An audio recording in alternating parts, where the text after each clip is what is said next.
جی next question علی بھائی عاصم بھائی تھے جو لداخ سے تھے انڈین آکوپائڈ کشمیر سے، وہ کہتے تھے کہ امام ابو حنیفہ رحمۃ اللہ تعالیٰ علیہ جو ہے وہ صحابہ کرام کے جو آپس میں اختلاف تھے وہ اس پہ خاموش رہے، تو علی بھائی کا اس میں کیا موقف ہے؟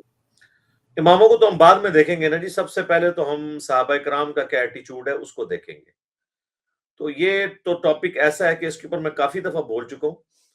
ابھی ریسنٹلی ایک ویڈیو جب مفتی طارق مسعود صاحب کے اوپر حضرت علی کی گستاخی کا الزام لگا تو میں نے اس کے اوپر ایک ویڈیو ریکارڈ کرائی تھی، وہ آلموسٹ 5.5 لاکھ سے زیادہ لوگ دیکھ چکے ہیں. چند دن پہلے یہ اپلوڈ ہوئی تھی، وہ آپ دیکھ لیں. میں نے اس میں اسی چیز کو ٹاپک بنایا. دوسرا یہ 2-3 دن پہلے جو آپ نے ویڈیو اپلوڈ کی تھی حضرت شیخ عبدالقادر جیلانی رحمۃ اللہ علیہ کے حوالے سے کہ کیا وہ اہل بیت کے گستاخ تھے، تو اس میں نے پرنسپلی میرا خیال 10-15 منٹ کے اندر پورا مقدمہ بیان کر دیا کہ ائمہ کرام کا تو نمبر بعد میں آئے گا. پہلے ہم نے دیکھنا ہے کہ نبی صلی اللہ علیہ وآلہ وسلم نے کیا فرمایا، اس کے بعد ہم نے دیکھنا ہے صحابہ کرام نے کیا کہا. اور یہ دین کا ایگریڈ اپون مسئلہ ہے کہ جب صحابہ کرام اور بعد کے لوگوں میں کوئی اختلاف ہو تو صحابہ کرام کے قول کی ہی اس کو ہی ترویج دی جائے گی، اسی کو ترجیح دی جائے گی. اور یہاں پر تو جو مشاجات صحابہ ہیں اس کے اوپر تو بخاری اور مسلم میں نبی علیہ السلام کی احادیث ہے. اب اگر وہ احادیث بغیر ضرورت کے نقل کی گئی ہیں، نبی علیہ السلام نے نعوذ باللہ بغیر کسی وجہ کے اس کو بیان کیا ہے، یا وہ بیان اس لیے کیا کہ آگے بیان نہ کیا جائے، تو یہ اپنے دماغ سے نکال دیں. یہ وہ احادیث ہیں جو علامات النبوہ میں آتی ہیں. علامات النبوہ حدیث کی فیلڈ میں ایک اس چیپٹر کا نام ہے جس میں نبی علیہ السلام کی پروفیسیز، مستقبل کی پیش گوئیاں جمع کی جاتی ہیں اس چیز کو ثابت کرنے کے لیے کہ یہ نبی علیہ السلام اللہ کی وحی کی تائید کے ساتھ باتیں کیا کرتے تھے.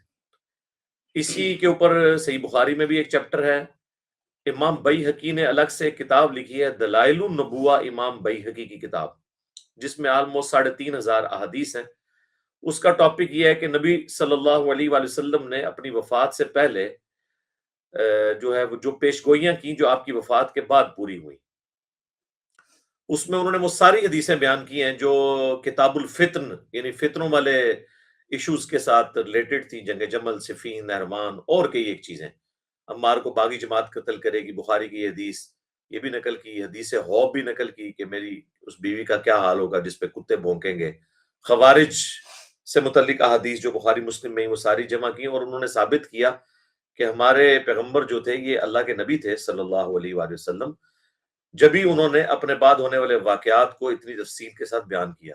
تو جو چیزیں نبی صلی اللہ علیہ وآلہ وسلم کی نبوت کی دلیل ہیں ان پہ کیسے خاموشی اختیار کی جا سکتی ہے؟ تو بڑی حیران کن بات ہے. تو یہ کسی کا بھی موقف نہیں ہے، اگر کسی کا ہے تو ہم اس کی اجتہادی غلطی اسے کہیں گے. باقی امام حنیفہ یا باقی ائمہ کی طرف اکثر اقوال جو ہیں وہ تو انہوں نے جعلی منسوب کیے ہیں نا. اور پھر جب یہ اقوال ہوں گے تو پھر سنی شیعہ کے فرض سے تھوڑا نکل کے اوپر آنے کی ضرورت ہے کتاب و سنت کے دلائل کی روشنی میں. دوسرا وہ جو کہتے ہیں امام بخاری نے باب باندھا ہے، مسلم کے باب تو خیر امام نبی نے باندھے، ان کی تو اس طرح وہ اہمیت نہیں ہے، ظاہر ہے وہ تو 600 سال کے بعد آئے ہیں نبی صلی اللہ علیہ وآلہ وسلم کے. امام بخاری کا جو باب جس کا یہ سہارا لیتے ہیں نا کہ حضرت علی کا قول امام بخاری لے کے آئے کہ جو لوگوں کے فہم کے مطابق ان کے سامنے گفتگو کرنی چاہیے، تو حضرت علی سے ہی پوچھ لینا کہ یہ وہ کس طرح کی باتیں ہیں جن کو یہ کہہ رہے ہیں. یہ علماء ڈیفائن کریں گے کہ حضرت علی کا اشارہ کس کی طرف تھا. تو اس چیپٹر کے اندر آگے وہ حدیث امام بخاری نے لکھ دی ہے کہ کس حدیث کے بارے میں وہ کہہ رہے ہیں.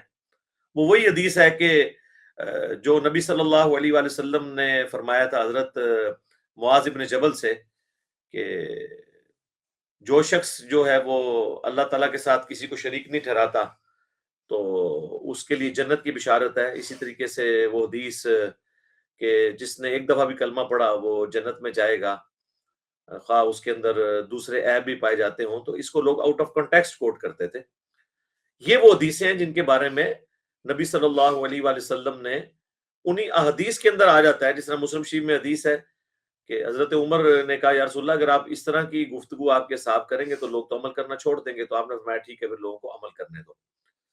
تو نبی صلی اللہ علیہ وآلہ وسلم نے ان احادیث کے بارے میں بھی خود بیان کیا ہے کہ کون سی باتیں جو ہیں وہ کس کے سامنے کرنی، کون سی نہیں کرنی، حکمت کے طور پر ادعو الی سبیل ربک بالحکمہ والموعظۃ الحسنہ وجادلہم باللتی ہی احسن.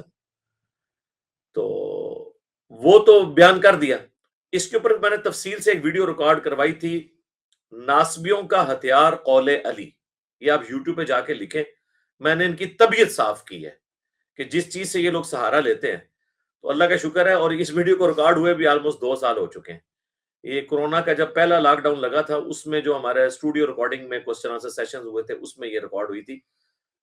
ناسبیوں کا ہتھیار قول علی. قول علی اور انجینئر محمد علی مرزا لکھیں تو وہ ویڈیو کھل جائے گی. میں نے اس میں ساری چیزیں تفصیل کے ساتھ بیان کی. تو یہ ان لوگوں نے نہیں ڈیفائن کرنا، یہ نبی صلی اللہ علیہ وآلہ وسلم نے ڈیفائن کرنا ہے. تو میں نے وہ اس سے پہلے بھی کئی ایک ویڈیوز میں یہ چیزیں ڈسکس کی ہیں کہ ہم نے صحابہ کرام کی بات کو ماننا ہے یا بات کے ائمہ کے لوگوں کی طرف منسوب باتوں کو، جن کی سند ہے بھی ہے نہیں، ہمیں نہیں پتا. ہم یعنی حضرت علی کو دیکھیں، حضرت عمار بن یاسر کو دیکھیں، یا ہم کسی اور رحمت اللہ علیہ کو دیکھیں. یہ دیکھنے کی ضرورت ہے. ان سے زیادہ تو کوئی دین کا فام نہیں جانتا تھا. پھر کچھ عرصہ پہلے جو دیوبند کا مدرسہ ہے انڈیا میں، دیوبند، انہوں نے میرے خلاف ایک فتویٰ نکالا تھا. تو علماء دیوبند کا فتویٰ انجینئر محمد علی مرزا کے خلاف، اس کے جواب میں میری ویڈیو ہے، اس میں نے اس ٹاپک کو بڑی تفصیل کے ساتھ بیان کیا.